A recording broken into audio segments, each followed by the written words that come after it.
What's up, my fellow dorks? It is me, the Turtle Dork, back again with another review. Today I have for you Fences. This is the third directorial feature from Denzel Washington, and I must say that what Denzel Washington accomplishes as a director is nothing short of amazing. The performances that he gets out of his actors, the story that he tells here, and on the other side of the camera, his performance in this film is bar none some of the best performances and directing that I've seen this year.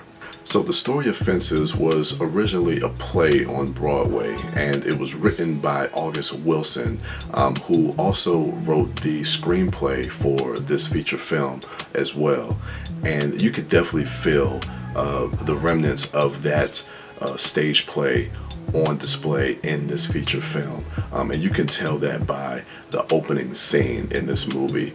This movie relies heavily on the script, and watching this film, it feels like a stage play, and to me that's one of the strengths of the film. The setting of this film is confined to like this one neighborhood, and basically confined down to this one household.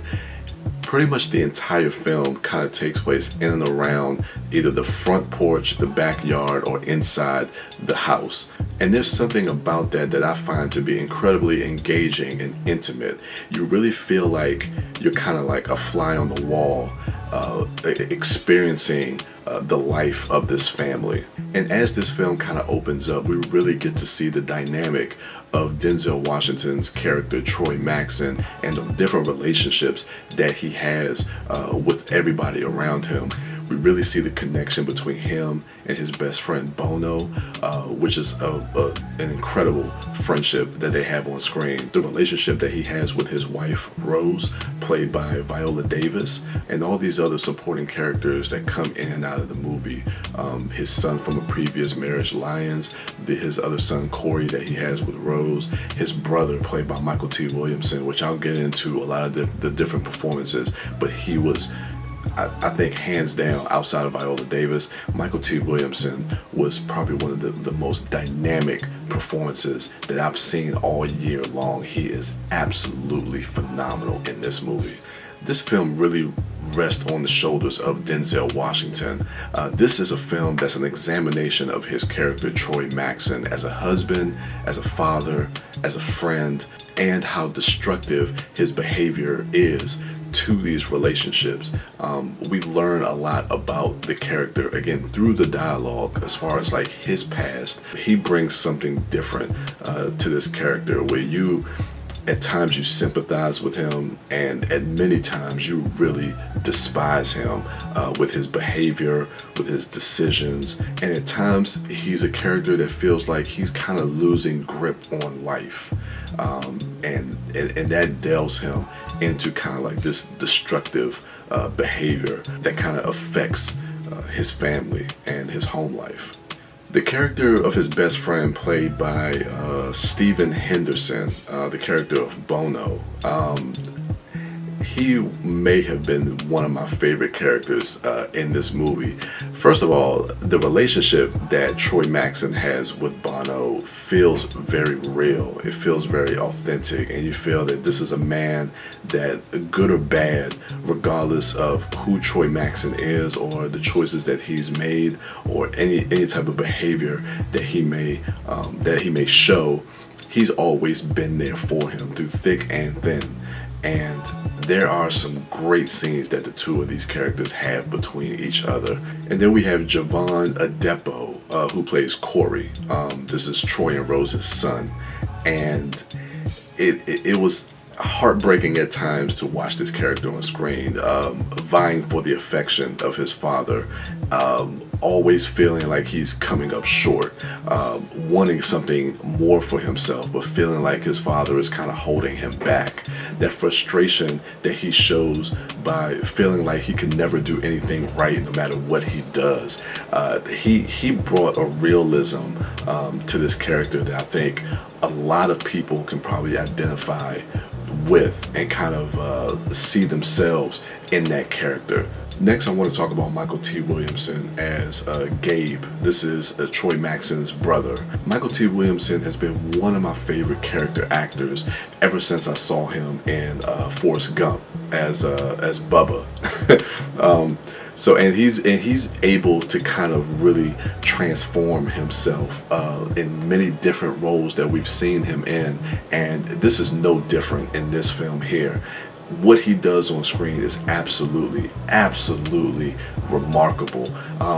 There is not a scene that he is in this movie that damn near doesn't bring me to tears. There is something very heartwarming, very real, that I don't think I've seen on screen this year.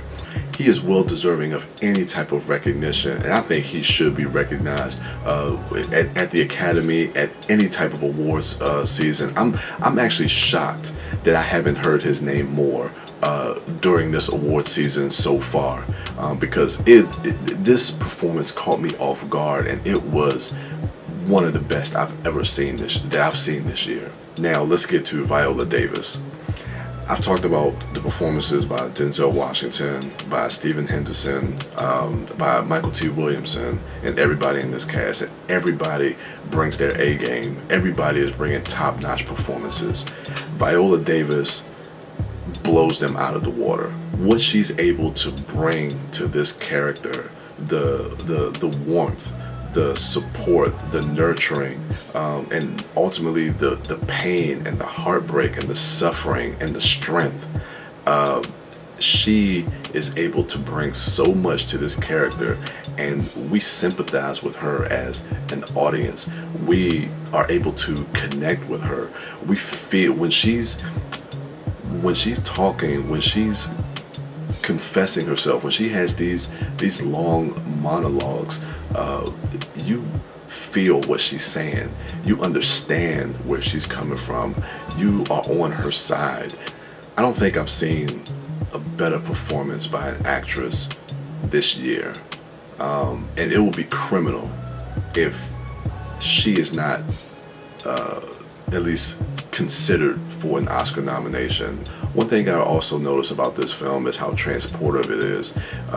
It captures that feelings of the 1950s, and I think that is a testament to Denzel Washington as an actor, really being acute to the set design and everything around, whether it's the performances and the way they talk, the wardrobe, the exteriors of the house and how everything looks. Everything feels like it's from that era. This movie speaks to a specific era, to a specific generation, and I think he was able to really pull that off. So yeah, guys, that is my initial thoughts for the film Fences. An absolutely remarkable film. Many kudos to Denzel Washington for what he was actually able to pull off in this film, and this one gets a high mark for me. So I would definitely suggest you guys go out and check this out. My score for this, I'm going to give a 94 out of 100. It's funny, like, yeah, what's the difference between 93 and 94, or 95 and 94? Well, I can't tell you, but anyway, I'm giving it a 94.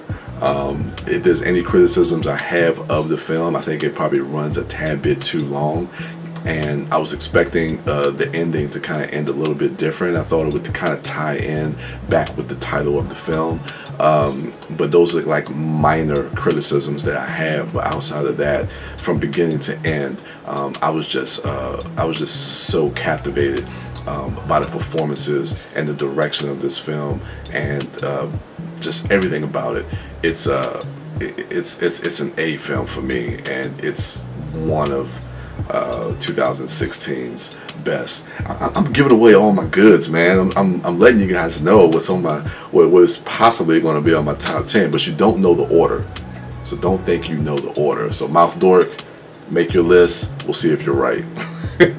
Alright guys, so with that, go ahead and check out my other dorks at Mouth Dork, at TheDiscoDork, and at Sidewalk Siren, and go see Fences. And with that, guys, I'm out.